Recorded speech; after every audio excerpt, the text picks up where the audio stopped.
Hello बच्चों, अब तक आपने ऑक्सीडेशन रिएक्शन पढ़ लिया, जिसमें आपको पता चला कि जब हम किसी अल्कोहल का ऑक्सीडेशन करते हैं तो हमें एल्डिहाइड मिलता है और एल्डिहाइड का ऑक्सीडेशन करते हैं तो एसिड मिलता है। और ऑक्सीडेशन का जस्ट अपोजिट होता है रिडक्शन, इसलिए हम एसिड से वापस हम अल्कोहल का फॉर्मेशन हम कर सकते हैं। ये तो रही बात ऑक्सीडेशन की। सिर्फ एक अगली हेडिंग जो आपको पढ़नी है वो पढ़नी है सब्स्टिट्यूशन रिएक्शन। तो अगला आपको पढ़ना है सब्स्टिट्यूशन रिएक्शन। चूँकि आपको पहले ही पता है कि हम जो चैप्टर पढ़ रहे हैं वो कार्बोनेटेड कंपाउंड पढ़ रहे हैं, इसका मतलब कि हमें जो सब्स्टिट्यूशन रिएक्शन बताना है वो सिर्फ कार्बन रिलेटेड कंपाउंड पे ही बताना होगा। तो हम अगर बात करते हैं हाइड्रोकार्बन की, तो हाइड्रोकार्बन का हम एक कार्बन का एल्केन लेते हैं, एक कार्बन का एल्केन यानी कि CH4 मीथेन। हमें सब्स्टिट्यूशन रिएक्शन बताना है, इसको बोलते हैं प्रतिस्थापन, हिंदी में बोलते हैं। तो प्रतिस्थापन का मतलब हम किसी एक को एलिमेंट को दूसरे एलिमेंट के साथ रिप्लेस करके ले जा सके, वो रिएक्शन आपका सब्स्टिट्यूशन यानी सब्स्टिट्यूट कर सकते हैं हम किसी एलिमेंट को। तो अगर हम इसका रिएक्शन, एल्केन का रिएक्शन किसी भी हेलोजेंस के साथ कराते हैं, हेलोजन कभी भी एटम के फॉर्म में नहीं होता है, वो मॉलिक्यूल के फॉर्म में होता है, और ये साथ ही साथ सनलाइट के प्रेजेंस में रिएक्शन करता है, HNO के प्रेजेंस में। आप HNO लिखें या फिर आप इसी को सनलाइट भी कह सकते हैं। तो ये रिएक्शन हमेशा सनलाइट के प्रेजेंस में होता है। अब सिंपल आप देख सकते हैं, हाइड्रोजन की वैलेंसी होती है एक, क्लोरीन की वैलेंसी होती है एक। यहाँ से एक हाइड्रोजन इस क्लोरीन के साथ HCl बन करके निकल जाएगा और यहाँ पे बचेगा CH3। चूँकि कार्बन की वैलेंसी होती है 4, यहाँ पे एक वैलेंसी हो जाएगी खाली। यहाँ से हमने एक क्लोरीन को निकाला था, एक क्लोरीन यहाँ बची हुई है, ये क्लोरीन यहाँ पर आकर के जुड़ जाएगी। कॉमन नेम हम इसको कहेंगे मेथिल क्लोराइड, और आप IPC नेम लिख सकते हैं कि 1 नंबर पे क्लोरो है इसलिए 1 क्लोरो मीथेन। ये तो हुआ सिंगल रिएक्शन। हम अभी इस प्रोसेस को कंटिन्यू कर सकते हैं, सब्स्टिट्यूशन रिएक्शन इस एक लाइन में भी शो कर सकते हैं, लेकिन हाइड्रोजन जो है ये कार्बन 4 हाइड्रोजन को रख रहा है, तो हम एक एक करके चारों हाइड्रोजन को रिप्लेस कर सकते हैं और 4 बार हम सब्स्टिट्यूशन रिएक्शन को दिखा सकते हैं। तो ये रिएक्शन हमारा सिंगल भी सही जाएगा। अगर हमें इसी प्रोसेस को आगे बढ़ाना है तो हम सिंपल क्या करेंगे, फिर से जो हमारा यहाँ पे प्रोडक्ट बना है उसको हम एज ए रिएक्टेंट ले लेंगे।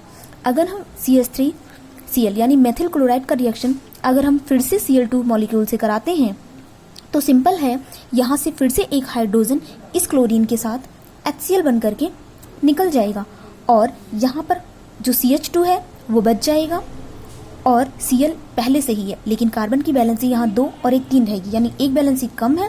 तो एक क्लोरीन जो यहाँ पे बचा है वो आकर के इससे जुड़ करके बना लेगा कंपाउंड CH2Cl2, इसको डाइक्लोरोमीथेन कह सकते हैं। अब जो यहाँ पे हमारा प्रोडक्ट बना है डाइक्लोरोमीथेन, इसको हम फिर से ले लेंगे CH2Cl2 को और इसका रिएक्शन एक बार फिर से हम हेलोजन के साथ कराएंगे। तो आप सिंपल सेम प्रोसेस यहाँ भी होगी, इसका एक हाइड्रोजन इस क्लोरीन के साथ HCl बन करके निकल सकता है और यहाँ पर बचेगा आपका CH, क्योंकि यहाँ पे 2 हाइड्रोजन था, एक हाइड्रोजन चला गया है, बचा है एक हाइड्रोजन। लेकिन कार्बन की बैलेंसी जो है यहाँ पे पहले से Cl2 है, इस Cl2 यहाँ पे कार्बन की बैलेंसी 1 2 3, और अगर हम इसको बढ़ाते हैं, एक क्लोरीन यहाँ पे है, एक क्लोरीन हम इसको और जोड़ेंगे, एक हाइड्रोजन निकाला है तो एक क्लोरीन को जोड़ना पड़ेगा, तो हमें इसको करना पड़ेगा यहाँ पर 3, यानी हमारा अब जो कंपाउंड बनेगा ये CHCl3। ये बहुत ही इंपॉर्टेंट कंपाउंड है जिसका नाम है क्लोरोफॉर्म। क्लोरोफॉर्म बनाने की प्रोसेस पूछी जाती है कभी कभी। ये क्लोरोफॉर्म एक नशीली दवा होती है, नशीली गैस होती है जो बेहोशी के काम में आती है। ये अभी प्रोसेस हम आगे कंटिन्यू कर सकते हैं, फिर से हम इसको एज ए रिएक्टेंट लेंगे और यहाँ पे बनाएंगे हम CHCl3 लेकर के इसका रिएक्शन हम एक बार फिर से क्लोरीन मॉलिक्यूल से कराएंगे और इसका हाइड्रोजन इसके क्लोरीन के साथ HCl बन करके निकल सकता है और ये एक क्लोरीन और इस पर ऐड हो जाएगा, ये बन जाएगा आपका CCl4। इसको हम टेट्राक्लोरोमीथेन IPC नेम लिख सकते हैं। तो सिंपल हम इसको टेट्राक्लोरोमीथेन लिख सकते हैं। अब आप देख सकते हैं इस प्रोसेस को हम और आगे नहीं बढ़ा सकते हैं, क्योंकि अब इसके पास एक भी हाइड्रोजन नहीं है। हाइड्रोजन नहीं है तो हम क्लोरीन को, किसी भी हेलोजन को हम इसके साथ रिप्लेस नहीं कर सकते हैं। ध्यान रखिएगा, ये आपका एक स्टेप में भी चल करके और एक लाइन में भी 1 क्लोरोमीथेन भी सब्स्टिट्यूशन रिएक्शन को दिखा रहा है, लेकिन कभी कभी क्लोरोफॉर्म का फॉर्मूला या उसको बनाने के तरीके पूछ लेता है, तो ये सब्स्टिट्यूशन रिएक्शन से क्लोरोफॉर्म इजिली बना सकते हैं। अगर इसको और छोटा, ये तो 4 स्टेप में था, हम सिंगल स्टेप में भी इसको कर सकते हैं। मान लिया कि हम एक बार ले लेते हैं मीथेन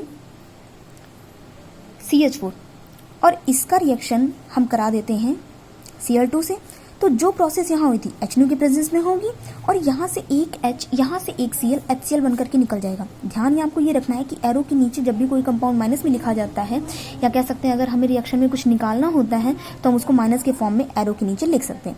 तो यहाँ से HCl निकल जाएगा, तो यहाँ पे बचेगा CH3, एक बैलेंस खाली, एक क्लोरीन यहाँ से निकल चुकी है, एक जो बची है उसको यहाँ पे हम जोड़ देंगे। प्रोसेस को और आगे कंटिन्यू करने के लिए हम Cl2 से फिर से रिएक्शन कराएंगे और HNO के प्रेजेंस में इसका फिर से एक हाइड्रोजन इस क्लोरीन के साथ HCl बन करके निकल सकता है और एक क्लोरीन और आकर के यहाँ जुड़ जाएगा। तो यहाँ पे हो जाएगा CH2Cl2। अगला हम इसी को प्रोसेस को और अगर हम कंटिन्यू करें, फिर से हम क्लोरीन जोड़ें और HNO के प्रेजेंस में रिएक्शन कराएं, तो फिर से इसका हाइड्रोजन इस क्लोरीन के साथ HCl बन करके निकल सकता है। यहाँ पे बच जाएगा हमारा CH, एक हाइड्रोजन निकल चुका है। क्लोरीन यहाँ पे पहले से ही 2 थी, एक क्लोरीन यहाँ पे इसके साथ गई, एक क्लोरीन बची हुई है, तो इसके साथ 2 पहले सा एक और जुड़ गया, ये हो गया CHCl3 जो कि क्लोरोफॉर्म है हमारा। क्लोरोफॉर्म को हम फिर से एक बार क्लोरीन के प्रेजेंस में रिएक्शन कराएंगे HNO से, तो यहाँ से एक H, इसका Cl HCl बन करके निकल जाएगा, एक क्लोरीन यहाँ पे आकर के जुड़ जाएगा, हाइड्रोजन यहाँ से निकल गया है, तो हमारा कंपाउंड बन जाएगा CCl4 यानी कि कार्बन टेट्राक्लोराइड, जो कि आप देख सकते हैं यहाँ पे भी आपको कार्बन टेट्राक्लोराइड ही मिला था। तो सिंपल आप ये भी रिएक्शन कर सकते हैं। ये प्रोसेस कई बार आपको बार बार ये स्टेप में लिखना पड़ा था, एक लाइन में भी आप इस स्टेप को लिख सकते हो।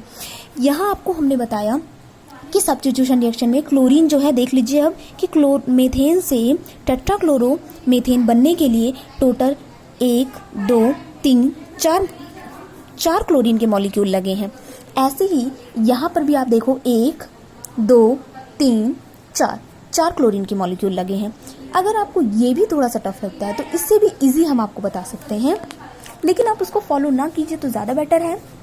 हम इसको सिंपली एक और रिएक्शन से दिखा सकते हैं कि हम ले लेते हैं मीथेन यानी कि CH4 और इसका रिएक्शन हमें Cl2 से कराना है, जो कि क्लोरीन हमारा मॉलिक्यूल के ही फॉर्म में होता है, HNO के प्रेजेंस में रिएक्शन करेगा। तो यहाँ से आपको पता है कि 4 हाइड्रोजन है तो 4 HCl निकल सकता है। तो अगर हम 4 HCl है तो हम यहाँ पे इसको कर देते हैं 4, तो इसका 4H इस 4 Cl के साथ 4 HCl बन करके निकल जाएगा। अब जब यहाँ से 4 हाइड्रोजन गया है तो कार्बन की 4 वैलेंसी खाली हो चुकी है और कार्बन की 4 वैलेंसी जो खाली हुई है वो क्लोरीन से कंप्लीट की जा सकती है। तो 4 क्लोरीन हम इसको फिर से दे देंगे, तो ये एक स्टेप में CCl4 बन जाएगा। अब क्लोरीन देख लीजिए, 4 यहाँ पर 4 यहाँ पर, टोटल 8 क्लोरीन प्रोडक्ट की ओर है और यहाँ पे 4 करने की वजह से यहाँ पे भी क्लोरीन हमारी 8 है।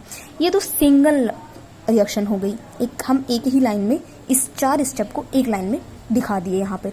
लेकिन ये तरीका कर तो सकते हैं पर उतना सही नहीं है, आप स्टेप बाय स्टेप करेंगे तो इससे ज़्यादा ही अच्छा रहेगा। इसके पहले जो आप एक एडिशन रिएक्शन पढ़े थे उसमें आपने सिंपल पढ़ लिया था, किसी एल्केन में हम हाइड्रोजन को ऐड करते हैं, एल्कीन में हाइड्रोजन को ऐड करते हैं तो एल्केन हमें मिल जाता है। तो यही प्रोसेस आपको एक सिंपल वे में पढ़नी है। एक वेजिटेबल ऑयल, एक रिएक्शन कॉमन कह सकते हैं है, एक अगर वेजिटेबल ऑयल हमारे पास है और वेजिटेबल ऑयल का अगर हम हाइड्रोजनेशन करवाएं, मींस एडिशन ऑफ, अगर हम हाइड्रोजन कराते हैं उसमें हाइड्रोजन ऐड करते हैं निकल कैटालिस्ट के प्रेजेंस में, क्योंकि निकल कैटालिस्ट जो होती है ये रिडक्शन की प्रोसेस को कराने में हेल्प करती है और रिडक्शन का मतलब ही होता है एडिशन ऑफ हाइड्रोजन। तो अगर हम वेजिटेबल ऑयल का हाइड्रोजनेशन कराते हैं तो हमें वनस्पति घी मिलता है, हमें वनस्पति घी मिलता है। ये वनस्पति घी जिसको आप डालडा के नाम से भी जानते हैं। हम इसकी डिटेल प्रोसेस यहाँ पर बता सकते हैं, आपको समझा देते हैं, अगर आप समझ जाते हैं तो अच्छी बात है, वरना ये आपके ज़्यादा सिलेबस में तो नहीं है। उसका सॉल्ट आपकी बुक में दे रखा है, आपके सिलेबस में सॉल्ट ही है उसका। कहीं कहीं बुक आपको ऐसी मिलेगी कुछ राइटर की जिसमें उसका डिटेल प्रोसेस लिखा हुआ होगा, पर आप उससे समझ नहीं सकते हो। फिलहाल हम आपको बताते हैं वेजिटेबल ऑयल और वनस्पति घी में अंतर क्या होता है। जो आपका ये वेजिटेबल ऑयल होता है उसमें डबल बॉन्ड प्रेजेंट होते हैं, और यानी कि अनसैचुरेटेड कंपाउंड होता है ये, और जो हमारी वनस्पति घी होती है उसमें सैचुरेटेड बॉन्ड होता है। और सैचुरेटेड बॉन्ड होने की वजह से वनस्पति घी जो होती है वो ज़्यादा नुकसान करती है, और जबकि वेजिटेबल ऑयल जो होती है वो इजीली डिसॉल्व हो जाती है, क्योंकि डबल बॉन्ड इजीली टूट जाता है, जबकि सिंगल बॉन्ड जो होते हैं वो बहुत ही स्ट्रांग होते हैं, जो इजीली नहीं टूटते हैं। ये जो आपका वनस्पति ऑयल होता है या जिसको हम वेजिटेबल ऑयल बोलते हैं, इस वेजिटेबल ऑयल में डबल बॉन्ड होता है और ये एक एस्टर ग्रुप होता है जिसको हम याद करने का आपको तरीका बताते हैं। इसमें 3 कार्बन का कंपाउंड होता है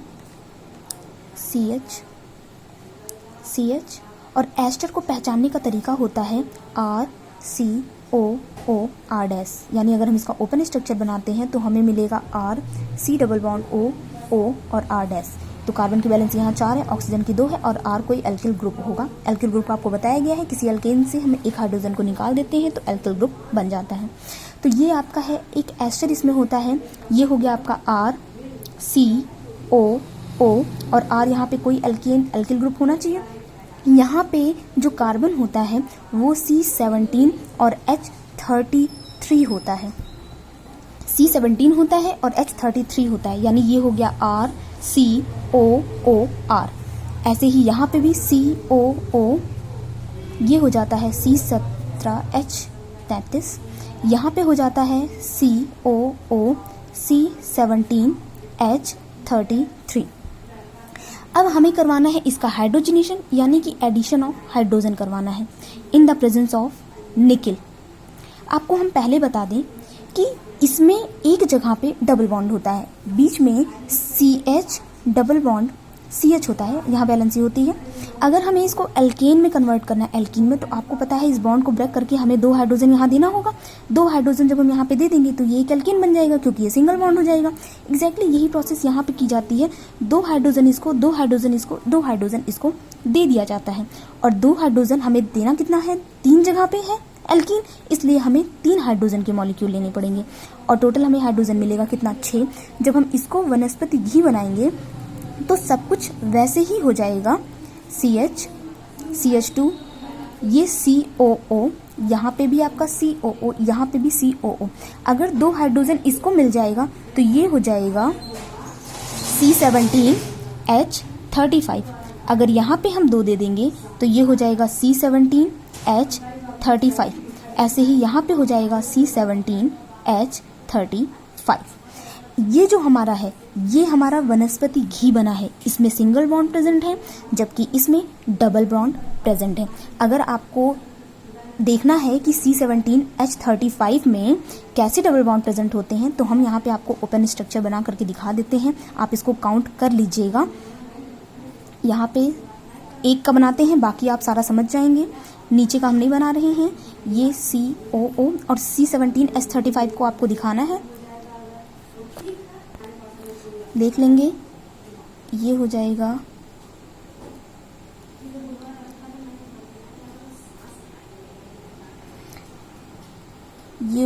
CH2 का होल 7 और ये हो जाएगा CH3। अब आप खुद काउंट कर लीजिएगा। यहाँ पे हम आपको कार्बन काउंट कर देते हैं, हाइड्रोजन आपको पता चल जाएगा। कार्बन यहाँ है 7, यहाँ पे है 7 7 हो गया 14 15 16 17। आपको 17 कार्बन मिल गया। हाइड्रोजन आप काउंट करेंगे तो आपको इतना ही मिलेगा। यहाँ पे जो डबल बॉन्ड है, मेरा बताने का बस टारगेट यही था कि यहाँ पे जो आपका हाइड्रोजन 35 है यानी डबल बॉन्ड अनसैचुरेटेड है, ये इसमें ये जो है यही स्ट्रक्चर हमने आपको कंबाइन करके बता दिया है। ओपन स्ट्रक्चर ये है इसका, थोड़ा सा इसको और ओपन भी किया जा सकता है पर उसकी ज़रूरत नहीं है। हमें सिर्फ आपको ये बताना था कि हमने जो यहाँ पे कहा है कि ये अनसैचुरेटेड होते हैं तो मीन्स इसमें अनसैचुरेटेड बॉन्ड होते हैं। अब देखिए ये है आपका C17H35, यहाँ पे इतना बड़ा स्ट्रक्चर, यहाँ पे इतना बड़ा और ये तीसरा यहाँ पे इतना बड़ा। तो इसको जब हम ब्रेक डाउन करेंगे तो ये 2 वैलेंसी इसकी खाली हो जाएगी। तो कार्बन की हमें कंपाउंड यहाँ पे 4 हाइड्रोजन वैलेंसी कंप्लीट करनी है कार्बन की। तो 1 2, एक सिंगल बॉन्ड हो जाएगा 3 और यहाँ पर एक हाइड्रोजन जो हम यहाँ का लगाएंगे वो, और एक हाइड्रोजन यहाँ पे लगाएंगे। यानी इसको हमें सिंगल बॉन्ड में कन्वर्ट करने के लिए 2 हाइड्रोजन की ज़रूरत है। तो 2 हाइड्रोजन की ज़रूरत यहाँ है, 2 हाइड्रोजन की ज़रूरत यहाँ है, 2 हाइड्रोजन की ज़रूरत यहाँ है। यानी टोटल हमको 6 हाइड्रोजन मॉलिक्यूल, 6 हाइड्रोजन की ज़रूरत है। तो 6 हाइड्रोजन के लिए हमें 3 मॉलिक्यूल लेना पड़ेगा और 3 मॉलिक्यूल लेकर के हम इसको बना देंगे। यही है हमारी सैचुरेटेड कंपाउंड जिसमें सिंगल बॉन्ड प्रेजेंट होंगे और यही हमारी है वनस्पति घी। तो ये आपके सिंपल, आप या फिर ये याद रखिए, नहीं तो अगर आपको ये समझ में आ रहा है तो आप ये याद रखिए, कहीं कहीं आपको ये मिलता है। ये भी एक एडिशन रिएक्शन ही है आपका।